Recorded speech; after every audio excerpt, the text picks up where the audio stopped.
You've seen the debate a million times online, right? A space marine versus a Jedi, Thor versus pretty much anyone. We just love asking, who would win? But what if the most interesting fight isn't about who can punch harder? What if it's about reality itself? That's what we're digging into today. What happens when the ultimate symbol of hope gets dropped into the ultimate galaxy of despair?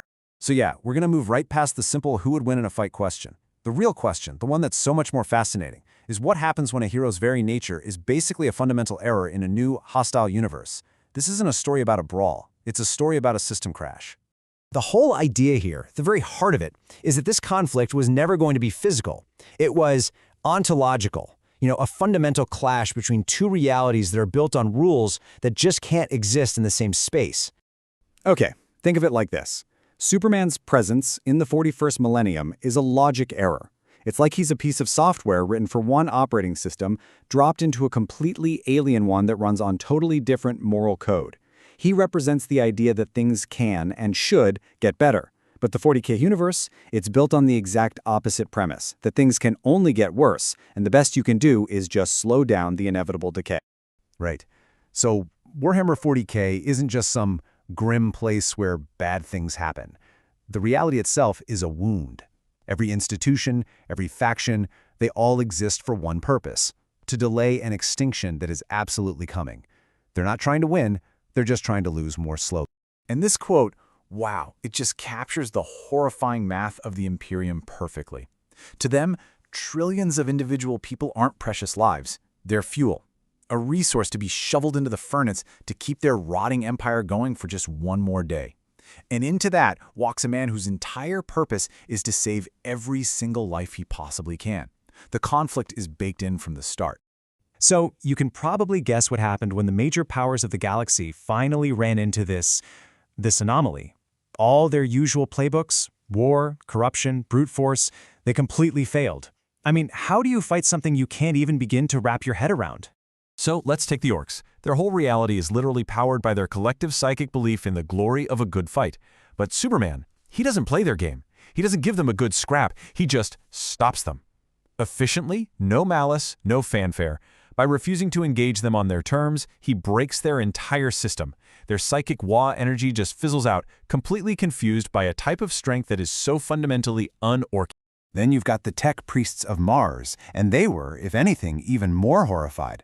Their entire religion is based on this idea that flesh is weak and that any great machine needs constant worship and ritual to work. And then this being shows up, a biological machine that never breaks down, a weapon that doesn't need prayer. To them, he wasn't a miracle, he was an existential insult, a heresy that needed to be deleted from reality. And what about the big bads themselves, the forces of chaos? Well, they found out they couldn't metabolize him. See, the chaos gods feed on passion, on zealous faith. That's stuff they can easily twist into fanaticism and hatred. But Superman doesn't really operate on faith. He operates on a calm, simple clarity. His goodness is so pure and uncomplicated that there's nothing for their temptations to hook into. The warp literally recoiled from this void that it just couldn't corrupt or consume. So if nobody could fight him and nobody could corrupt him, what happened? Well, this is where the real tragedy of the story kicks in. Because Superman didn't just fight with his fists. He fought with his most dangerous gift of all, hope. You have to understand, in the grim darkness of the 41st millennium, the single most dangerous contagion isn't some Xenos plague or demon or an alien invasion. It's hope. The Imperium of Man runs on desperation. It needs every one of its citizens to believe that their miserable, brutal existence is the only thing standing between humanity and total annihilation. The moment Superman shows up and proves that a better way is even possible, the entire system of control just dissolves. Hope wasn't salvation for them. It was an existential threat. Now, the Imperium tried to co-opt him, of course. They tried to rebrand him as a miracle from their god-emperor. But he refused to be worshipped. He couldn't be controlled. So when they finally accepted they couldn't defeat him, couldn't corrupt him, and couldn't co-opt him, they turned to their very last and most terrible weapon. So how do you think a civilization built on overwhelming force, we're talking fleets of city-sized battleships and armies of billions, how do they stop one single unstoppable being? They didn't bring out a bigger gun or a more powerful bomb. No, They used something far, far more insidious. They showed him the truth of their reality. And that was all it took. The Inquisition took him to the heart of the Imperium, right to the Golden Throne itself. And there, they just laid out the horrible, unbreakable logic of it all. 1, 1,000 souls are sacrificed every single day to keep the Emperor's corpse functioning. 2, this nightmare sacrifice is the only thing powering the psychic beacon that lets humanity travel through space. 3, the consequence. If Superman saves those souls, the beacon fails, the Imperium collapses, and humanity is utterly consumed by chaos. Game over. And this is the moment the Man of Tomorrow finally met his limit. He was trapped.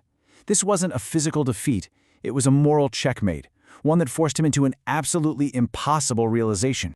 He finally realized that to truly fix this galaxy, he couldn't just punch monsters. He'd have to tear down the entire rotten structure of the Imperium. He would have to force humanity to be better, to give up its cruel traditions. To save them, he'd have to take away their free will and become a dictator. A tyrant with good intentions, sure, but a tyrant nonetheless. He would have to become a better version of the very same emperor whose cruelty he so despised. And so he left. It wasn't a defeat. It was a moral retreat. It was an admission that his pure, uncompromising goodness was a poison in a reality so fundamentally broken that it couldn't survive hope. The universe itself, just by its very nature, rejected him. And that leaves us with the final, haunting question at the heart of this whole thought experiment. If a reality is so twisted that it can only continue to exist by crushing the very concept of hope, is its survival really a victory at all? Or is it just a prolonged, cosmic tragedy?